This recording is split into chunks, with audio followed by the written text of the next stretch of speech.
আনাচে কানাচে টিউব। আবার পাহাড়ি অঞ্চলে যান, ঠিকই পাওয়া যাবে। আমার বন্ধুরা, আমার নবীর গাল মুবারকের মধ্যে যখন একটা থাপ্পড় মারছে গো,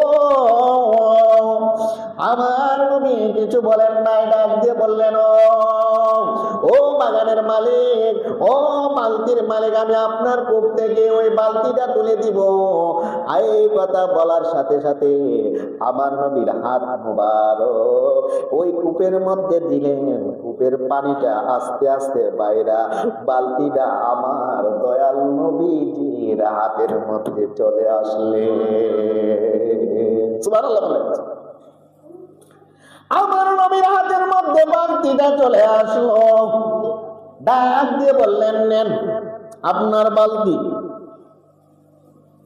আপনার বালতি নিয়ে যান। আমি যে বাগানে পানি দিয়েছি, বাগানের পানি দিয়ে দিলাম, সে বাগানে পানি দেওয়ার বিনিময় দেন।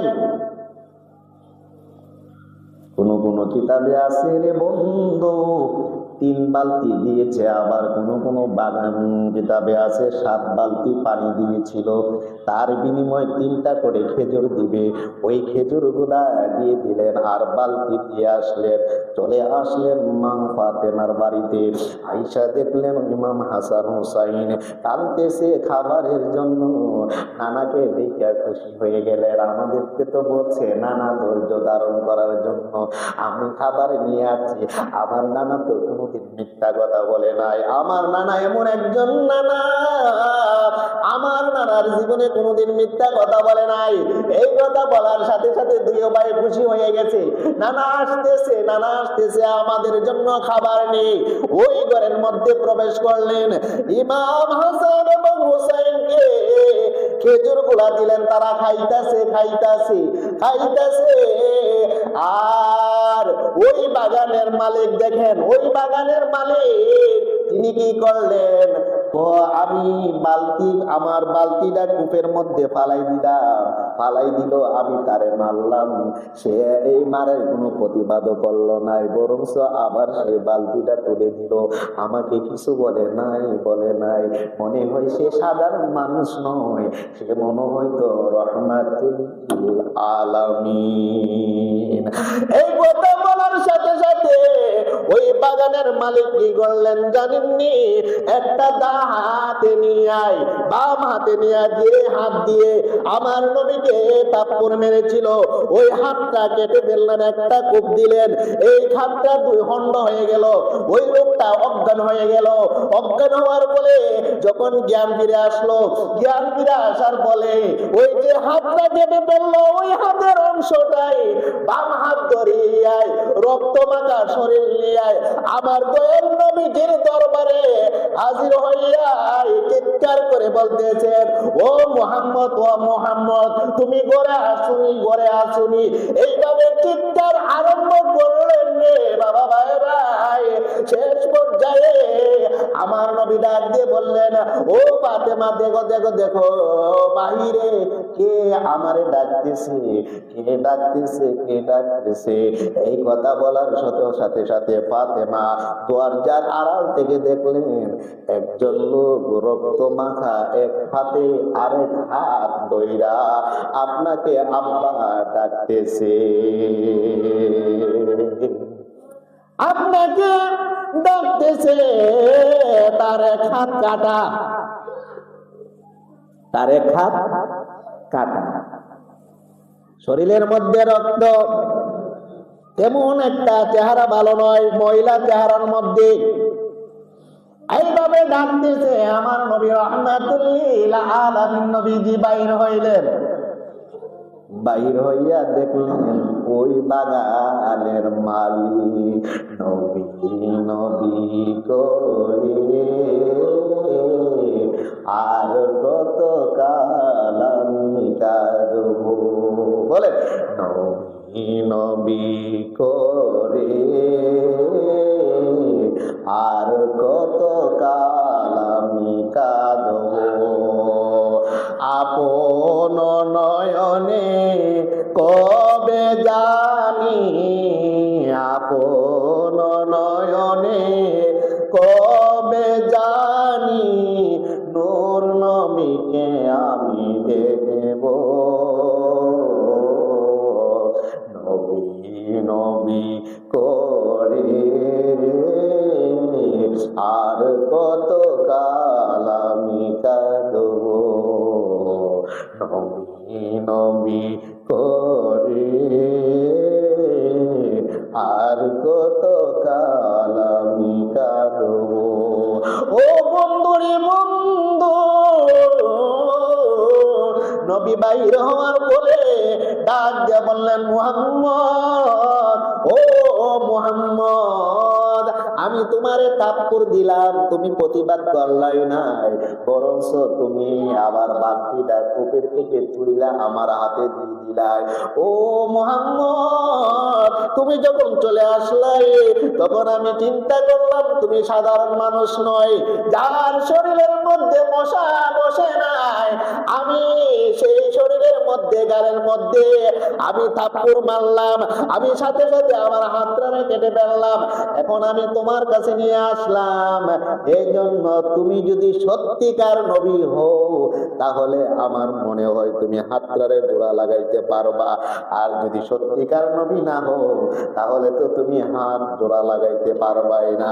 আর আরেকটা কথা আমি তোমাকে জানাই দিলাম, আমার হাতটা যদি তুমি জোড়া লাগাইয়া দিতে পারো, আমি নবী ওয়াদা করলাম আমি তোমার কাছে মুসলমান হয়ে যাব।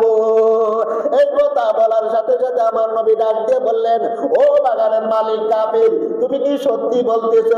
হ্যাঁ আমি সত্যি বলতেছি, আপনি যদি আমার হাতটা লাগাই দিতে পারেন জোড়ায়, আমি মুসলমান হয়ে যাব। এই কথা বলার সাথে সাথে ওই লোকটারে ঘরের মধ্যে ঢুকাইলেন, ঢুকাইয়া ওই যে হাতটা কেটে ফেললেন, ওই হাতের অংশটাই ওই লোকটার হাতে এভাবে বসাইলেন, বসাইয়া মিল করিয়া আমার নবীজির পোতা মোবারক এইভাবে আইনা ওই হাতের যে কাটা জায়গাটা আছিল এইভাবে মোর দিয়ে দিলেন, আগের চাইতে পরিপূর্ণ সত্য হয়ে গেল। চিৎকার করে বলে সুবহানাল্লাহ। থুতু মোবারক লাগাইয়া এভাবে মোর দিলেন, আগের চাইতে আরো শক্ত হয়ে গেল। ও দেখো হাত লাগছেনি, কলাই গিয়ে গেছে, দাগ আসেনি, কেউ দাগ নাই। সুবহানাল্লাহ না? আমরা তো হাত ভাঙলে দাগ টাগে কি ঠিক কিনা? হাত কাইটা লাইলে যদি আমরা সেলাই করতে হয় কিনা? সেলাইয়ের দাগ টাগে কিনা? ওমা কথা বল না কেন? কোন জায়গায় কাইটা লাইছেন, ওই কাটাটা যখন আপনি কি করবেন, সেলাই করবেন, সেলাইয়ের দাগ থাকে কি নাই? ও বন্ধু বন্ধু বন্ধু রে, কিতাবের মধ্যে পাইলাম এমন কি এই ঘটনাটা আপনার ওই ফাজিলের আরবি বইয়ের মধ্যে এই ঘটনাটা সুন্দরভাবে তুলে দিলেন নবীজি মুজিজা হিসাবে। ও বন্ধুরা দেখলাম ওই কাফের বলল আমার হাত আগের চাইতে শক্ত হয়ে গেল, কোনো দাগ নাই।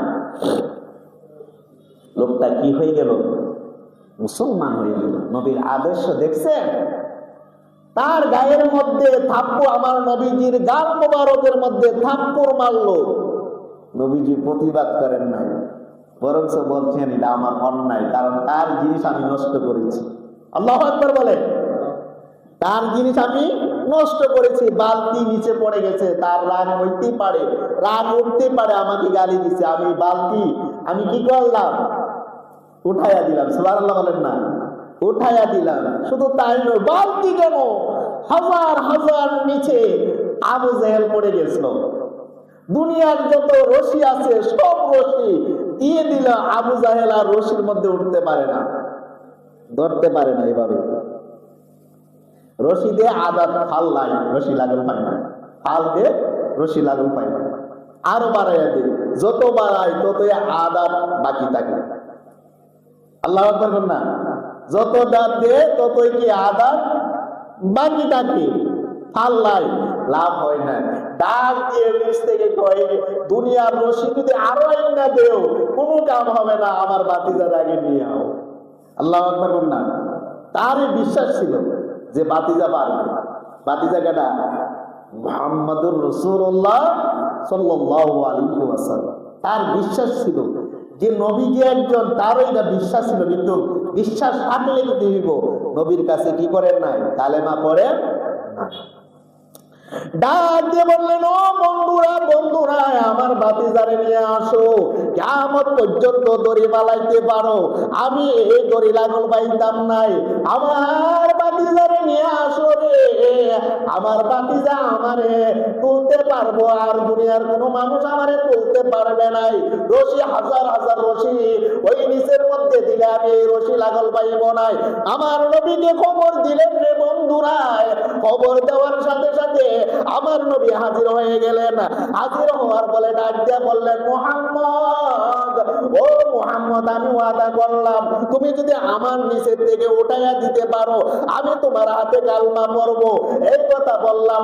ডাক দিয়ে বললেন, ও চাচা চাচা গো, আপনি কি সত্যি মুসলমান হইবেন?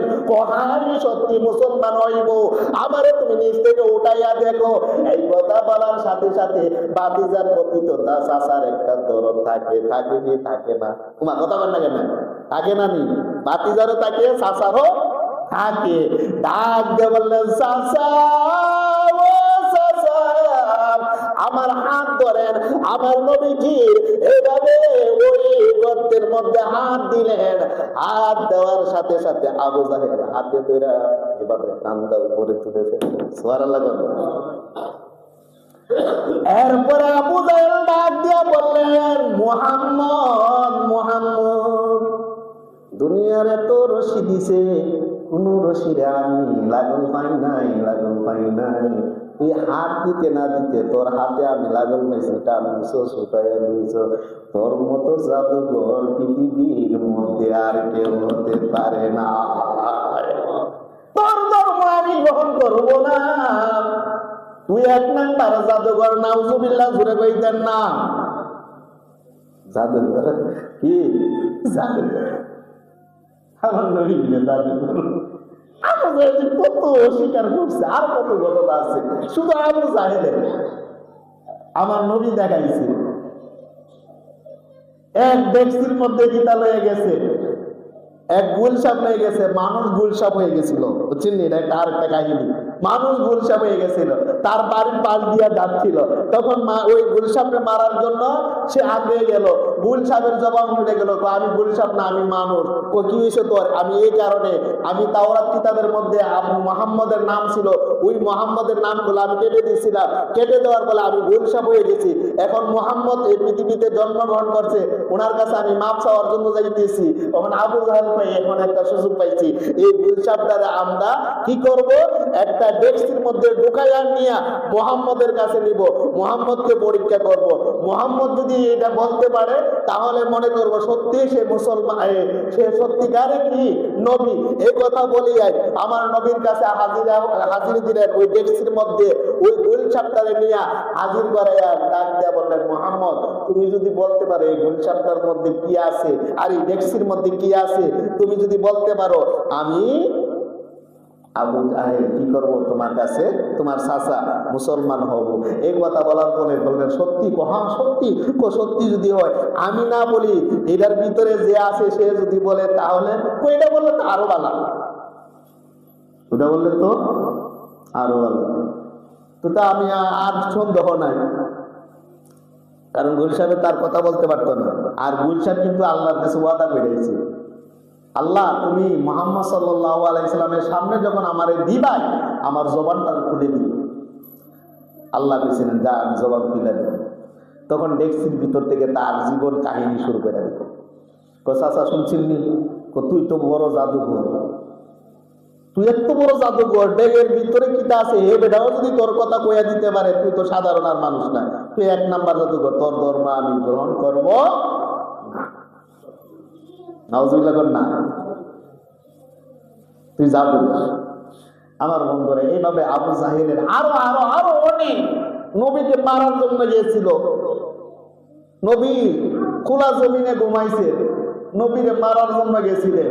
গিয়া দেখলেন নবীর পাশে এই দুই বাঘ এইভাবে দাঁড়াই রইলেন। আল্লাহু আকবার বল। এইভাবে দাঁড়াই রইলেন। আবু জাহেলটা বলতেছে, তুই আইবি না আমার পেটে যাইবি? আল্লাহু আকবার বল। তুই যদি আস তাহলে আমার পেটে যাবি, আর যদি বাঁচতে চাস ওইটা দূর দে। বাঁচতে চাইলে কি কর, ওইটা দূর দে। আর যদি মরতে চাস তাহলে